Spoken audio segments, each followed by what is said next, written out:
Anong ganap sa mundo ng showbiz? Nag-alala si Regine Velasquez dahil mapipreempt ang laman ng virtual Valentine concert niya at maapektuhan ang surprise element nito.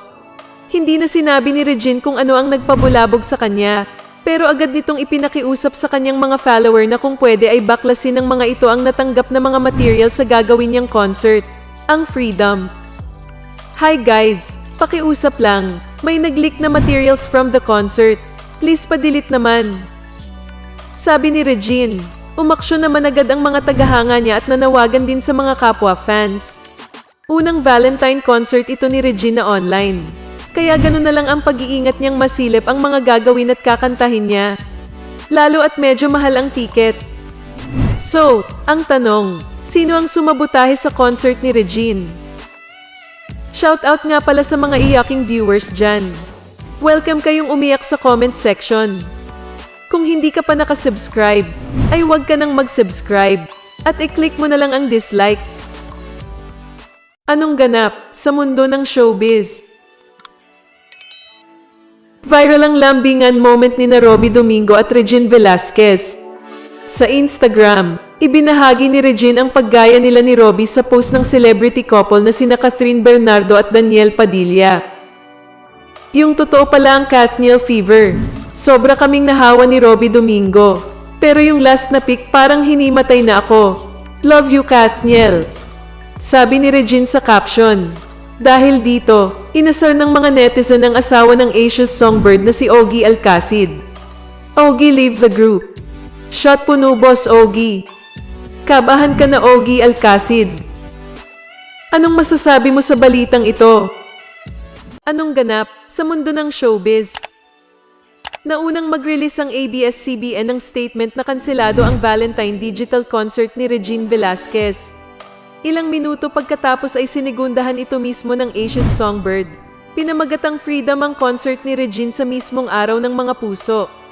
Ayon sa ABS-CBN at kay Regine mismo, na-expose daw siya sa isang taong nagpositibo sa COVID-19. Ayaw naman ikompromiso ni Regine ang kaligtasan ng kanyang pamilya at maging ang mga taong bumubuo ng produksyon. Pero may nakikitang maganda rito ang mga aawit. Mas lalo raw kasi nilang mapaghahandaan ang pagtatanghal.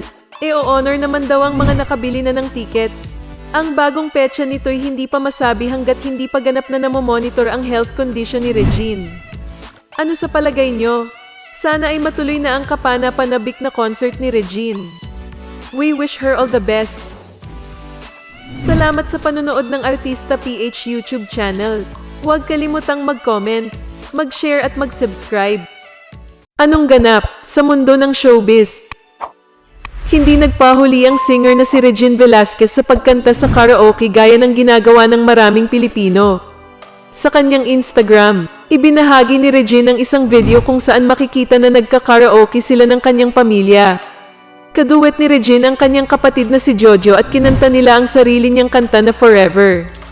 Pero tila hindi nagustuhan ni Regine ang kanyang score matapos makakuha siya ng 80. Karaoke with my family. So kinanta ko yung song ko tapos ito lang. Ako nga ang kumanta niyan. Parang kailangan kong kausapin yung gumawa nito.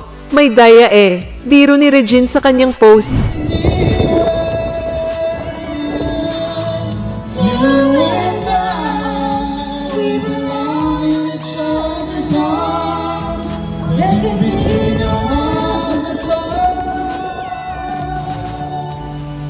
Now I know we can have it all forever.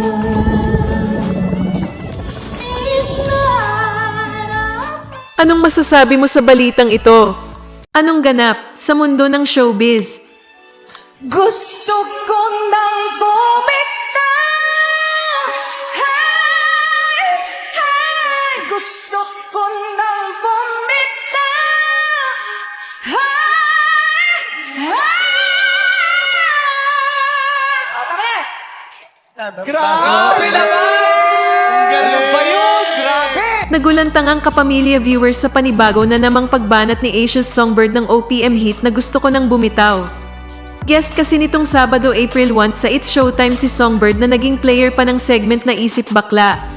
Sa bahagi ng laro ay hinamon naman ni Vice Ganda si Regine ng classic na sample. Pagpapaalala ng mister at kapwa host bago ang pagbirit ng asawa. Malat-an niya ang misis, partida. Ngunit sunod na walang ano-ano'y ibinirit ni Songbird. Ang mahirap na pyesa ng walang ka-effort. Manumog lang ika nga ng netizens. As usual, pawang paghanga lang ang natanggap ni Regine mula sa mga host at audience. Agad namang na-upload sa Facebook ang latest mini cover ni Songbird sa Kant, kung saan ikinaloka lalo ng masugid na Regine Yans. Gusto ko nang bumitaw. Hey, hey, gusto ko nang bumitaw. Hey, hey. Tama na. Grabe naman! Ano ba yun? Grabe! Anong masasabi mo sa balitang ito?